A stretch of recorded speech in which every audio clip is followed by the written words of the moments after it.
자산을 불리는 방법은 어떻게 생각하면 상당히 간단합니다. 첫 번째, 매년 예산을 세우고 일정 금액을 미래를 위해서 저축합니다. 두 번째, 긴 시간 동안 놔두었을 때 수익률을 낼 수 있는 자산에 투자합니다. 여기까지는 우리가 계속 이야기한 내용이죠.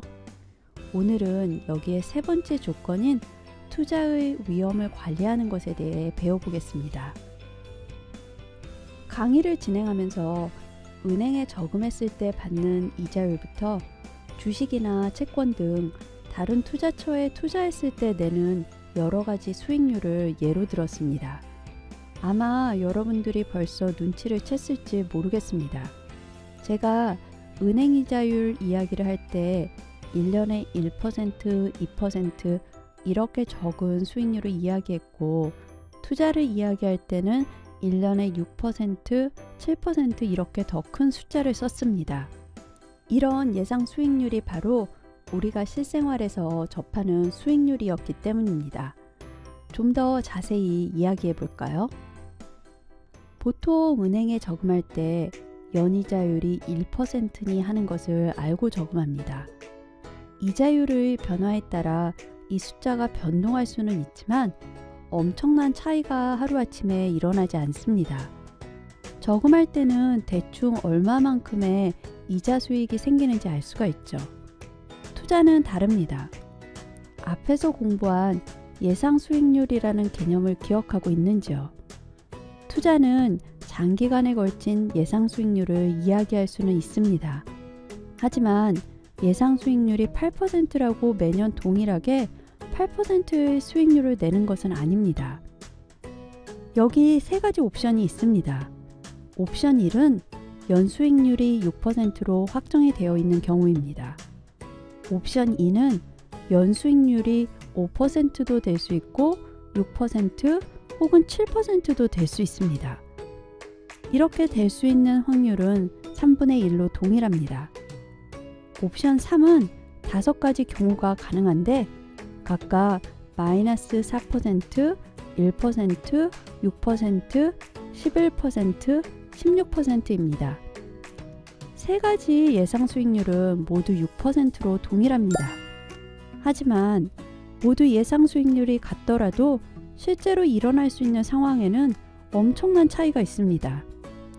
옵션 1은 항상 6%지만 옵션 2는 최소 5%에서 최대 7%, 그리고 옵션 3은 최소 4% 손실에서부터 16% 수익까지 굉장히 범위가 넓습니다. 투자에서는 이렇게 수익률의 범위가 넓은 걸 투자의 위험이라고 합니다. 투자를 할 때는 예상 수익률뿐만이 아니라 위험을 고려해야 합니다. 투자는 손실을 낼 수도 있기 때문입니다. 여러 가지 투자 옵션이 있을 때 위험을 가장 쉽게 측정하는 방법은 이 투자가 최대로 가지고 올 수 있는 수익과 최대로 가지고 올 수 있는 손실의 차이를 보는 것입니다. 옵션 1은 이 차이가 제로고 옵션 2는 2%, 그리고 옵션 3은 20%입니다. 당연히 옵션 3이 가장 위험한 투자입니다. 사람들은 위험을 싫어합니다. 그렇기 때문에 대부분의 투자자는 옵션 1이나 옵션 2를 선택합니다.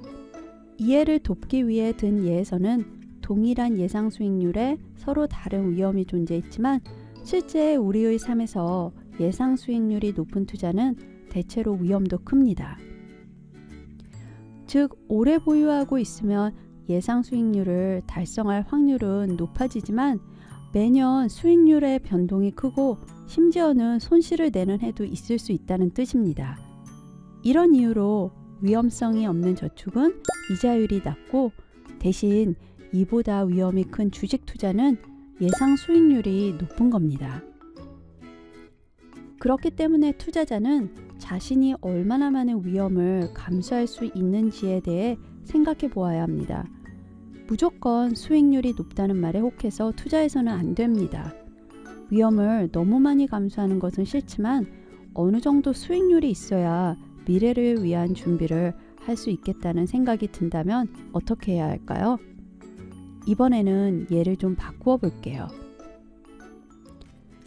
두 가지 옵션이 있습니다.